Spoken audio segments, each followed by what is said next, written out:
काय झालं पुन्हा किती वेळची बसली आहे तू इथं? मी तुला साऱ्या घरभर शोधून राहिलो, कुठं गेली आणि कुठं नाही.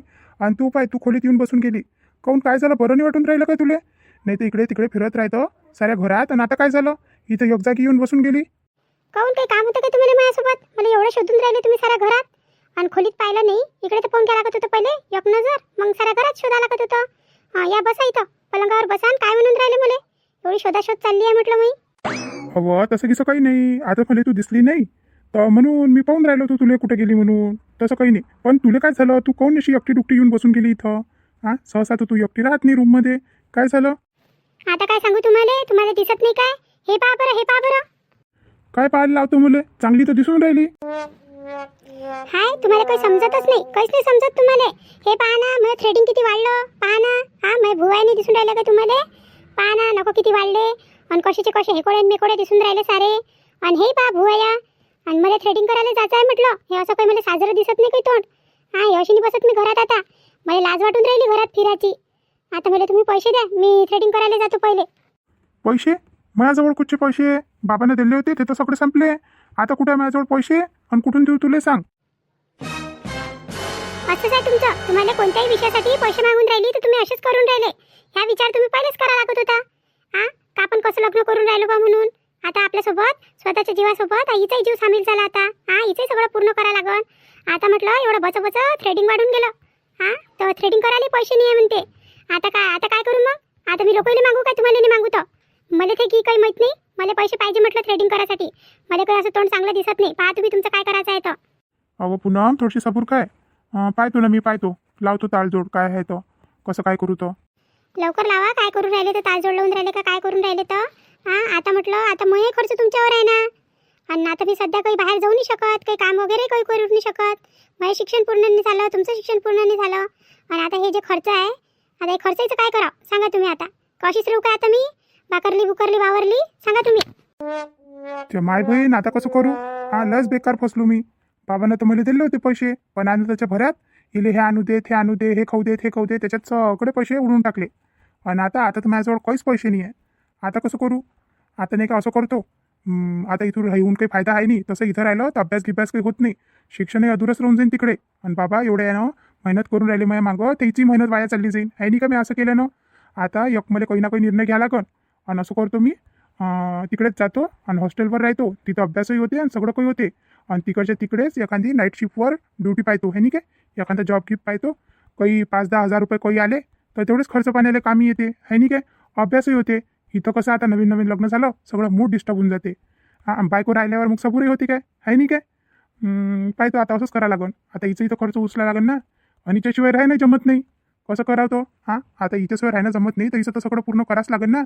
शेवटी बायको आहे ना ते मी. हां, आता मी एकटं थोकतं थोडी नाही, बायको आहे ना मला. आता पाहाच लागन, काही ना काही तालजोड लावा लागन. बाबाशी मागणं काही चांगली गोष्ट नाही आहे. नेहमी तसे बाबा तर देते म्हणा, पण चांगलं नाही वाटत. दादा इथे इले मागते, आपण इथे इलेच मागाव, खर्च इथेच करते, है नाही काय. अबा अंकुशजी, मी काय म्हणून राहिली? माझ्यावर लक्ष आहे का तुमचं? कुठे बडबड करून राहिले तुम्ही? काही नाही पुन्हा, तुझ्यावरच लक्ष आहे. मी काय म्हणतो, आता कसं आपले खर्च वाढले, है नाही काय. पहिले मी एकटाच होतो, मग काय खर्च होते. तेवढी दाढी गिडी बनवली, हां, तेवढं थोडंसं स्वतःला सावरलं, केसं केले, काय झालं. पण आता तू ना सोबत. आता काही एवढ्यानं जमत नाही. हां, आणि बाबाला कसं मागू एवढे मोठे पैसे? नेहमी त्याला मागणं काही जमत नाही. आता एवढ्या मोठ्या शिक्षणाला खर्च लावून राहिले, ते काय नाही करून राहिले माझ्यासाठी. हां, नेहमी त्याला मागणं चांगलं नाही वाटत ना. तर बहीण आहे काय, मन असं करून राहिलं तर मी जातो आता हॉस्टेलवर. हां, इथं राहून काही अभ्यास काही होत नाही. आता किती दिवस झाले आपल्या लग्नाले, पण म्हटलं एक दिवसही मी पुस्तक उघडून पाहिलं नाही आणि काहीच नाही. तर मी मन असं करून राहिलं का मी हॉस्टेलवर जातो. हां, आणि तिथंच एखादी 2-4 तासाची एखादी शिफ्ट पाहून घेतो. हां, एखादा जॉब पाहून घेतो. कसे आपले खर्च पाण्याला तर पैसे निघन, है नाही का. नेहमी बाबाला मागाले. बाबा तर तसे शिक्षणाला पैसे लवच राहिले ना, पण आता तुझे खर्च उचला लागते ना मला. काय? तुम्ही जॉब करणार? ते माझ्यासाठी? पण पण अंकुशची किती दगदग होऊन जाईल तुम्हाला. अभ्यासही, कॉलेजही, आणि अजून जॉब. टेन्शन येऊन जाईल ना तुमच्यावर सगळं याचं. काही नाही होत पुन्हा. हां, चालतच असते तेवढं. आता एवढं मोठं आपण कदम उचलला तर थोडंफार तर आपल्याला ॲडजस्ट करावंच लागेल ना, कुठं ना कुठं. असं सगळं काही तसं थोडी ना भेटते. आता बाबा पाय बरं किती मेहनत करते. हां, ह्या वयातही वावरात जाते, एवढा मोठा मजूर सांभाळते. हां, त्याच्याजवळ ट्रॅक्टर आहे, कधी ट्रॅक्टरही चालवते, मशीनही चालवते, किती काम करते ते. हां, आता म्हटलं एवढं करून ते आम्हाला इथपर्यंत आणलं ते ना. आणि काय होतं पहिले त्याच्याजवळ एवढं काही थोडी नव्हतं, फक्त शेती होती. हे सगळं काही बाबानं त्याच्या याच्यावरच हे केलं. सगळं काही जमवलं. आणि आता म्हटलं आता प्रत्येक गोष्टीसाठी तिला मागणं चांगलं नाही वाटत ना, तू या विचारानं. हो काय बरोबर तर बोलून राहिले तुम्ही. पहा मग कसं काय करता तर. पण आता किती काही म्हटलं तरी खर्च तर वाढला आपला, हे तर आपल्याला मान्य करावंच लागन, आहे नाही काय? नाही तर काय मग. कुठे गेलता रे पिंट्या? हां कुठे गेलता? जेवण घेऊन झालं आणि कुठे चालला गेला होता? हां म्हटलं तू घरातच आहे काय, आणि आता तू बाहेरून येऊन राहिला. अहो बाबा कुठंच नाही गेलं तुम्ही. आता जेवण घेऊन झालं म्हटलं, पोट भारी भारी लागल्यासारखं होऊन राहिलं होतं, तर जरा असं फिरतो म्हटलं बाहेर जाऊन. तर गेलो तर लांब लांबच चाललं गेलो होतो, मित्र भेटले होते तर. आणि आता आलो जरासं म्हटलं पोटे खाली होऊन जाते आणि झोपायला चांगलं वाटते मग. नाही तर मग तेच जेवण करा आणि तेच झोपाव ना, तर मग नुसतं डकार येते आणि ते काही चांगलं वाटत नाही, मग जीव मय करते. म्हणून म्हटलं जरासं घुमफिर करतो. कारण की कसं आहे आता आता ऑफिसवरही गेलो ना तर दिवसभर बसा लागते कम्प्युटरच्या समोर, चालफिर करायला काही भेटत नाही. तर आजपासून विचार केला का संध्याकाळी म्हटलं जेवण घेऊन झाल्यावर एखादा चक्कर मारत जाईन म्हटलं, जरासं पोटही हलकं होते आहे नाही काय. आता बसल्या बसल्यानं सारं पोट निघून राहिलं. आता एकसारखं बसायला लागतं इथून गेलो तेव्हापासून तर येपर्यंत. आता कम्प्युटरचंच काम आहे ना. हो हो हो बरोबर बोलून राहिला तू. असंच करत जाय, जेवण घेऊन झालं ना तर एकदम नाही जाव, 10-15 मिनिट घरात बसाव आणि त्याच्यानंतर निघाव मग बाहेर. पण का रे पिंट्या, आता महिना झाला असेल ना तुले या नवीन जॉबवर लागला तू, या ऑफिसमध्ये लागला तर एखादा महिना झाला असेल ना, आता महिना भरत आला असेल ना. हो बाबा, आता उद्या मला वाटतं उद्या होईन पगार. आता 1 महिना झाला ना तर उद्या होईन आमची सगळीची पगार. आता ते ऑफिसमध्ये सगळे लोक म्हणून राहिले होते का म्हणे जसा तुझं साहेब आहे ना म्हणे, तू 1-2 दिवस उशिरा देतेच म्हणे. आता 1 महिना तर पूर्ण झाला, आता उद्या माहीत पडते काय होते काय नाही, तर देते काय तर. अरे वा, आता उद्या पगार होते वाटते पोराची, आहे ना?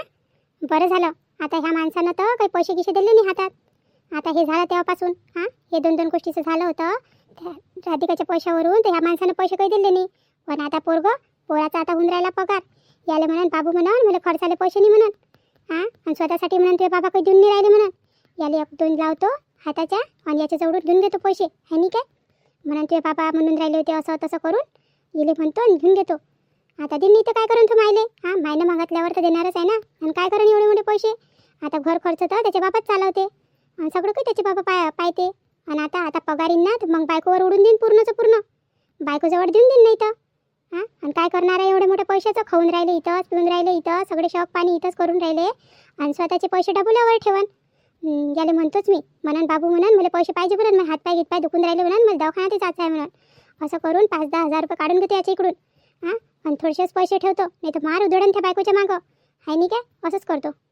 पण सध्या काही बोलत नाही तर त्याच्या बाबाला जर माहीत पडलं ना मी बोलली म्हणून, तर मग म्हणून कायले देतं आणि काऊन देतं एकट्यात दिसेल ना, तर तेव्हा म्हणून बाबू म्हणून उद्या तुझी पगार होईल तर मला दे म्हणून त्याच्यातले थोडेसे पैसे, आहे नाही काय? बरं, तर मग आता उद्या भेटून वाटते पगार आहे ना, मग काय करायचा विचार आहे तो? आता पगार भेटून तर काय करायचा विचार आहे पगारमध्ये? काही नाही बाबा, काही नाही. कोण तुम्हाला पाहिजे होते काय? तुम्हाला पाहिजे असेल तर घेऊन घ्या. नाही सध्या नको देऊ मले, आता याच्यानंतर पगार होईल ना तर थोडंसं घर खर्च द्यायचं आहे घरात. आता मायावरही लय लोट येऊन राहिलं ना रे. घराचं इकडचं तिकडचं, वावरातही बरोबर काही निघून नाही राहिलं, तिकडे पैसे लागून राहिले. ह्या महिना राहू दे आणि पुढच्या महिन्यापासून थोडेसे घर खर्चात पैसे देत जाय. पण सध्या ह्या महिना तू घे आणि पाय त्या राधिकाला काय काय पाहिजे तर. आता ते बिचारी काही बोलत नाही तर याचा आपण फायदा नाही उचलाव. जाय आता मी तिले साडीला पैसे तर दिले होते, त्या महिना काही चालू नाही दिले. आता जाय तिला काय काय पाहिजे तर घेऊन ये, तुला काय काय पाहिजे तर ते घेऊन या आणि पहा काय करायचं आहे तो. पण पुढच्या महिन्यापासून नाही का बापू थोडंसं हातभार लावायला लागतो घरात. हाव बाबा हाव. खरंच माझ्या बाबांना लयच चांगले आहे, माझ्या बाबांना मनच ओळखून घेते काय म्हणत आहे काय नाही लेकरीच्या. आता माझ्या बाबाला माहीत असेल ना एवढ्या दिवसापासून घरी आहे, यानं काही कर्जबाजारी केली असन, काही पैसे गिसे असन याच्या अंगावर. बायकोले काही नाही घेऊन दिलं काही नाही. खरंच माझ्या बाबासारखी बाबा भेटणं ना लय नशिबाची गोष्ट आहे. सगळं सांभाळून घेते माझ्या बाबा. आणि आता म्हटलं बिन बोले आता पुढच्या महिन्यापासून मला घरात खर्चाले पैसे द्यायला लागन. आता एवढे दिवस तर बाबांनी सांभाळलं, पण आता मला सहभाग घ्यायला लागन, आहे नाही काय? पण काही असो आज माझं मन लयच खुश झालं. मला तर वाटत होतं का आता हे काय म्हणते काय नाही, पगार होईन तो का बाबू पूर्ण पगार देऊन दे का काय का काहीच नाही. पण काहीच नाही बोलले बाबा. बाबा खरंच लय चांगले आहे, मी लय नशिबान आहे. बरं जाऊ दे, आता जास्त खुश काही होत नाही, नाही तर अजून बाबा ओळखून घेईन, आहे नाही काय? जातो आता मी. हो बाबा येतो मग मी. आता थकली मग पाय, आता आराम करतो मी थोडासा. हो जाय आराम कर. ते पिंट्याचे बाबा जास्तच करून राहिले. आता मला अरमान होते. म्हटलं आता पोराची पगार होऊन राहिली एवढ्या दिवसाच्या बाद पहिली तर त्याच्या पगारीवर काय मायचा हक नाही आहे काय? मायचा अधिकार नाही आहे, पूर्ण बायकोचाच अधिकार आहे. बायकोला जे लागन ते. आणि माय कुठे गेली? एवढ्या आईनं त्याला 9 महिन्यात पोटात ठेवलं आणि आता कुठे गेली आई? हे पिंट्याच्या बाबाचं काही मला समजत नाही. पूर्ण पैसे देऊन दे म्हणते, बायकोवर उधळून टाक म्हणते. आणि माय कुठं जाईन, माय कोणाला मागल? पिंट्याचे बाबा काही मला पैसे देऊन नाही राहिले तर मी कोणाला मागू? स्वतःचाही खर्च आहे, काही आहे. काय करावं आता? ह्या माणसानं तर कुठचंच नाही ठेवलं. आता एवढी मोठी पगार तो बायकोवर उधळण. बायकोवर उधळण तो. तशीच तर तिचे पर निघून राहिले म्हटलं घरात राहू. आता तर जास्तच करण मग ते. कसं मी घर सांभाळलं होतं तर सगळेले मग हातातून सोडून राहिले ते सगळेले. आपल्या मनमर्जीनं जगाले लावून राहिले. त्याच्यावर काही ताकीदी नाही, काही नाही. ह्या घराचं काय सुईन काय नाही, सगळं सत्यानाश करून ठेवला या माणसानं या घराचा. तर मंडळी, आजचा तुम्हाला आमचा व्हिडिओ हा कसा वाटला तर सांगा आम्हाला कमेंट करून. आणि तुम्हाला जर आमचे व्हिडिओ आवडत असेल तर आम्हाला प्लीज प्लीज प्लीज सबस्क्राईब करा, लाईक करा, शेअर करा आणि हाईप द्यायला विसरू नका. प्लीज प्लीज प्लीज सबस्क्राईब करा, मनापासून विनंती. तर चला तर मंडळी, ज्यांनी आपल्याला छान छान कमेंट केली ना त्यांची आपण नावं घेऊन घेऊ सगळ्यांचे.